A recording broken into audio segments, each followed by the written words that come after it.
السلام عليكم ورحمة الله وبركاته، والصلاة والسلام على رسول الله صلى الله عليه وسلم. حبايبي واخواتي في كل مكان، أهلا بيكم. أنا جيهان ودي قناتي شغل يدوي جيهان الأنصاري. بنتعلم مع بعض شغل الكروشيه من أول الغرزة وعقد البداية لغاية مفارش، ملابس، كل أنواع الكروشيه.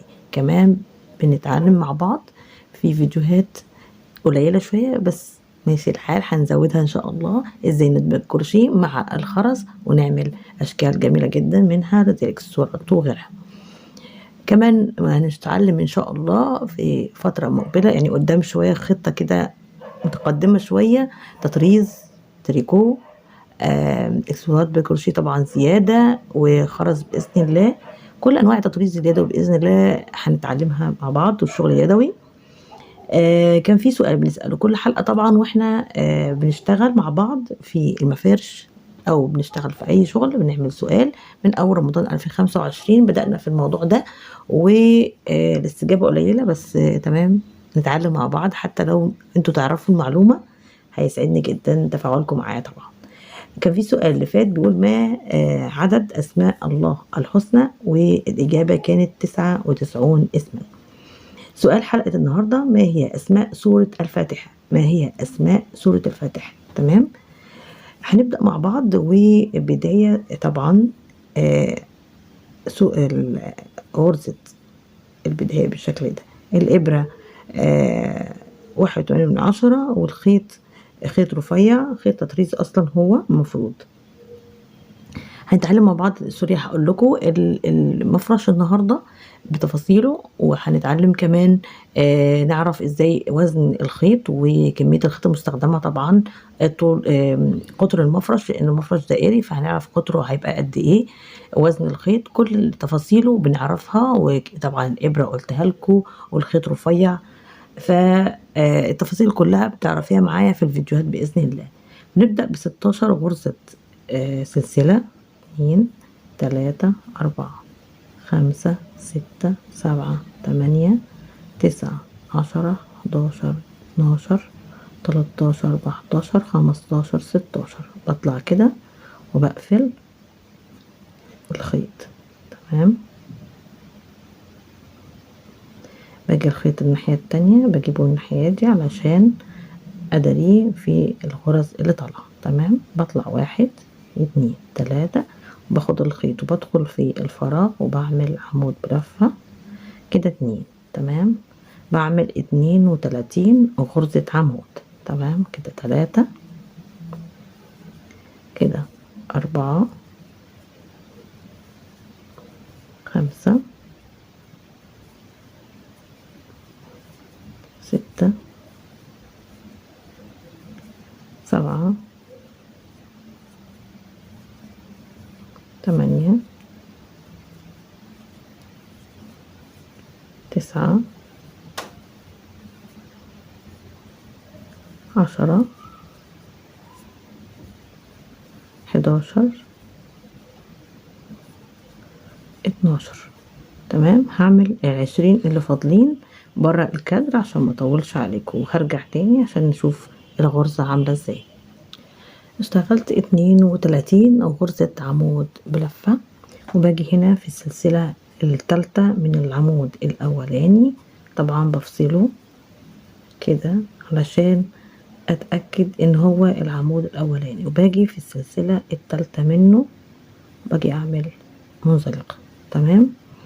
بعد كده بطلع 1، 2، 3، تلات سلاسل العمود، وبعدين 2 تاني زيادة، باخد الخيط وبنركز كده مع الغرز، بسيب غرزة وبعمل في الغرزة التانية عمود. تمام. يعني بعمل 16 عمود، لان 16 و16 32، فانا بعمل 16 عمود، بعمل 2 سلسلة وباجي اسيب غرزة وبعمل في الغرزة التانية. تمام. 2 سلسلة، بسيب خيط غرزة، باجي في الغرزة التانية بعمل عمود بلفة، 2 سلسلة، بسيب عمود واعمل العمود التاني. تمام. هعمل 16 عمود بلفة وهرجع لكم تاني. كده خلصت انا الغرز بتاعتي. ادي 1 اهي، عدها معاكم: 1، 2، 3، 4، 5، 6 7 8 9 10 11 12 13 14 15 16. باجي هنا وبقفل في الغرزة التالتة بمنزلقة 1 2 3. تمام. ده الدور، أول دور 16، تاني دور 32، بعد كده 16. الدور 1 2 3 طبعا بالغرزة الأولانية. باجي أعمل 1 2 3 وباجي أشتغل هنا في الغرز دي عمود جوه هنا، 2 عمود، 3 عمود، 4 عمود في السلسلتين. تمام. وبعد كده باخد هنا في العمود ده بعمل عمود، يبقى أنا كده عملت 6 عمود بلفة. بعمل 2 سلسلة وباجي أسيب الفراغ ده واجي في العمود اللي وراه بعمل عمود، وفي الفراغ هنا بعمل 4 عمود بلفة، 2 3 4. وبعدين بعمل فوق العمود عمود. تمام. بعدين 2 سلسلة، بسيب فراغ وادخل هنا وبعمل عمود، وفي الفراغ اللي وراه بعمل 4 عمود بلفة، 2 3 4. وفوق العمود بعمل عمود. بمشي بالترتيب ده لغاية لما اخلص كل السطر بتاعي وبرجع لكم تاني. انا خلصت كده السطر بتاعي. ببدأ بعد كده باجي في الاخر هنا وبعمل بعد 2 سلسلة بعمل منزلقة في السلسلة التالتة هنا، وبعدين بطلع 1 2 3. ونخلي بالنا من الخطوة بتاعتنا من السطر دلوقتي. السطر الاولاني قلنا 16 وبعد كده السطر التاني 32، يبقى كده السطر التاني. السطر اللي وراه 16 عمود بينهم 2 سلسلة، ده التالت. وده الرابع. بنزود بنعمل عمود فوق كل عمود وفي النص 4 يبقوا 6، 2 سلسلة 6. السطر 1 2 3 4. السطر الخامس بنيجي هنا ندخل في نفس المكان وبنعمل عمود بلفة تاني. تمام. وبعدين فوق كل عمود بدخل اعمل عمود، كده 3، كده 4، كده 5، كده 6. والعمود الاخراني بزود برضو عمود زيادة 7 8. يبقى انا بزود بعمل 8 عمود فوق ال6 هنا بعمل 8. ازاي بعمل زيادة فوق جوه العمود الاولاني؟ بعمل عمود زيادة هنا وعمود زيادة في الاخر، بيبقى عندي 8. 2 سلسلة والغرزة اللي وراها برضو بعمل عمود واروح مزودة عمود تاني في نفس المكان. تمام. يبقى كده 2 هنا، 3 4 5 6 7 8. بمشي بالشكل ده 2 سلسلة 8 لغاية الاخر. تمام. وطبعا الزيادة بتبقى في اول عمود واخر عمود. هكمل انا وبرجع لكم تاني.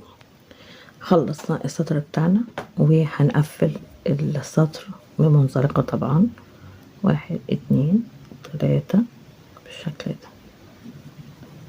بطلع 1 2 3 والسطر السادس، وبنفس المكان هنا بعمل عمود زيادة، وفوق كل عمود بطلع اعمل عمود بلفة، كده 3، كده 4، كده 5 6 7 8 9. بعمل 1 زيادة يبقى 10. تمام. 2 سلسلة وباجي هنا بعمل برضو العمود واعمل 1 تاني زيادة فوق كل عمود بعمل عمود بلفة، كده 3 4 5 6 7 8 9. 1 تاني يبقى 10. تمام. يبقى بالشكل ده 2 سلسلة 10 عمود بلفة. هكمل السطر. وصلنا كده لاخر السطر السادس، وهنطلع السطر السابع. وبنبدأ هي السلاسل بتبقى اول سطر، وبعد كده 2 3 4 5 6. بطلع السطر السابع، باجي هنا في التالت وبعمل في التالتة الغرزة التالتة، بطلع 1 2 3، وباجي هنا وبشتغل برضو عمود بلفة، وفوق كل عمود بنطلع بنعمل عمود. تمام كده 3 4 5 6 7 8 9 10 11، وهزود واحدة هنا يبقى 12. تمام 2 سلسلة، وبرضو بمشي بنفس الخطوات. اول عمود بزود 2 عمود، وبعد كده فوق كل عمود بعمل عمود. كده 4 5 6 7 8 9 10 11 12. تمام بمشي لغاية اخر السطر بالخطوة دي. خلصنا الدور السابع وهندخل في الدور الثامن. تمام وهقول لكم دلوقتي الزيادة. اشد شوية علشان الغرزة. بطلع برضو 1 2 3، وبدخل هنا اول غرزة اول عمود وبعمل زيادة عمود، وبعدين العمود التاني بدخل فيه وعمل فوق العمود عمود. كده 3، كده 4، كده 5 6 7 8 9 10 11 12 13 14 عمود و2 سلسلة، وباجي هنا اهي بعمل عمود عمود تاني.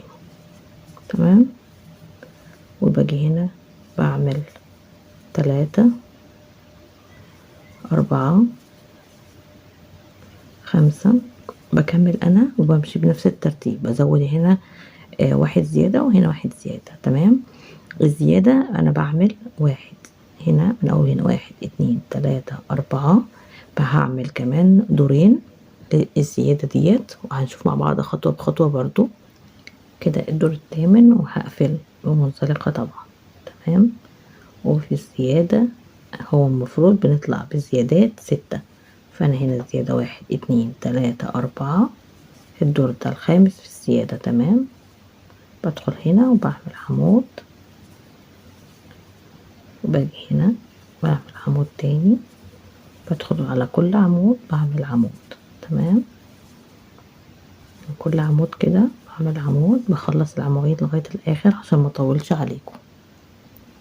العمود الاخراني بزود فيه زي ما احنا عارفين لغاية دلوقتي احنا بنزود، فبنزود العمود الاخراني بدخل فيه واعمل عمود تاني 2 سلسلة، وباجي هنا اعمل 2 عمود برضو زيادة، وفوق كل عمود بعمل عمود، وبكمل لغاية برضو الاخر، وبكمل كل الخطوات بالشكل ده. يبقى انا بعمل 1 2 3 4 5 الخطوة التانية ديت. كده خلصنا الصف بتاعنا وهنبدأ في الصف الجديد. عملت في الزيادات من اول هنا الزيادة من اول الصف التاني ده، دي الصف الاولاني، وبعد كده الصف اللي وراه. فبنبدأ بالزيادة هنا وبطلع 1 2 3 4 5. في الصف السادس هنيجي نزود السلاسل 2 سلسلة، وبعدين بدخل اعمل منزلقة، وبعدين بطلع 1 2 3.